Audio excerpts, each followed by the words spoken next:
भगत सिंह के रूप में आया एक बिहारी।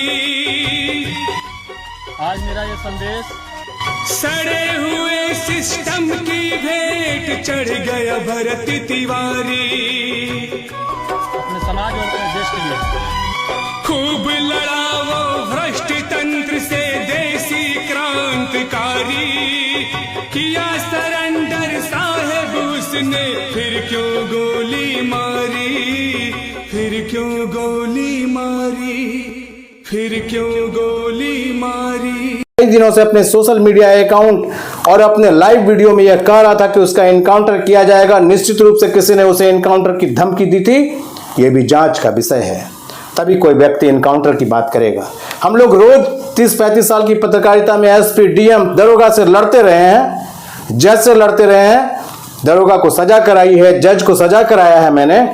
किसी ने एनकाउंटर की बात नहीं कही थी। निश्चित रूप से किसी ने भरत भूषण तिवारी को एनकाउंटर के लिए कहा था, तभी वो व्यक्ति एनकाउंटर की बात कह रहा था।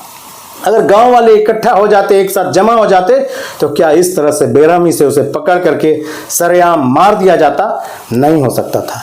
इसका मतलब है कि जो अच्छे लोग आपके लिए लड़ रहे हैं समाज में, जब वह बुरी परिस्थिति में आपके कारण ही फंस जाते हैं, तो आप मौन साध करके तमाशा देखते हैं और फिर यही तमाशा उस व्यक्ति की शहादत का कारण बन जाता है। आज फिर जातिवाद की बात की जा रही है। पता करो, भरत भूषण तिवारी ने कभी अपने ब्राह्मणों के लिए आवाज उठाई थी? नहीं, वो जमनिया गांव के विस्थापितों, दलितों के लिए आवाज उठा रहा था। वो भूखे नंगों की आवाज बन रहा था। वो भ्रष्ट शासन की जो विस्थापितों के नाम पर सिर्फ जमनिया नहीं, पूरे बिहार में हर साल बाढ़ में लूट मचाते हैं। बाढ़ और पशुपालन लूट का एक बड़ा अड्डा है।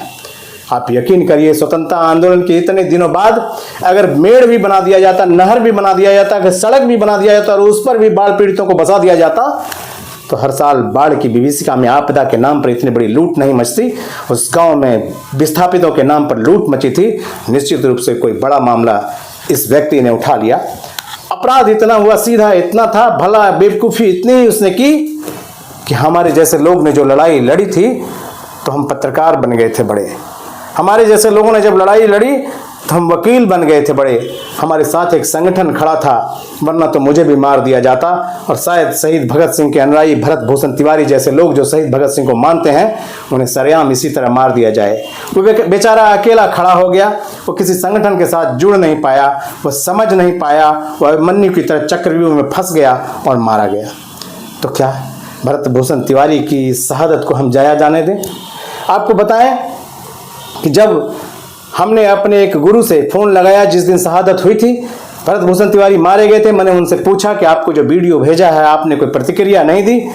वो लीगल के बहुत जानकार हैं, उन्होंने कानून के लिए, सरकार के लिए बहुत दिन काम किया, नौकरी से रिटायरमेंट के बाद हाई कोर्ट में वकालत करते हैं। उन्होंने एक लाइन में कहा कि ये पिस्तौल जो भरत भूषण तिवारी के हाथ में है, निश्चित रूप से वो अपनी सुरक्षा के लिए खरीद लाया है, क्योंकि उसे जान का खतरा था।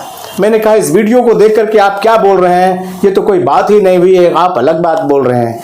यकीन मानिए, तीसरे चौथे दिन हमने देखा कि भरत भूषण तिवारी ने बर्थडे पर अपनी मां के द्वारा दिया हुआ जो लॉकेट था बजरंगबली गले में, उसको बेच करके हथियार खरीदा था। निश्चित रूप से कोई एनकाउंटर की धमकी उसे दे रहा था, तभी वह पुलिस वाले के सामने भी बैठकर घंटों बात करता है। हाथ में लोडेड पिस्तौल है, लेकिन किसी पुलिस वाले को मारता नहीं है। अगर उसके मारने का इरादा होता तो निश्चित रूप से, जब उसके हाथ में लोडेड पिस्तौल है और एक हाथ की दूरी पर पुलिस वाला एक दिन पहले बैठा है, अगर उसे मारने का मन होता तो उस पुलिस वाले को वो मार सकता था, लेकिन उसके साथ छल किया गया है। उन्होंने बताया था, और ये बात अब प्रमाणित है, कि उसे कोई एनकाउंटर की धमकी दे रहा था और वो अपनी सुरक्षा के लिए वो पिस्तौल खरीद लाया था।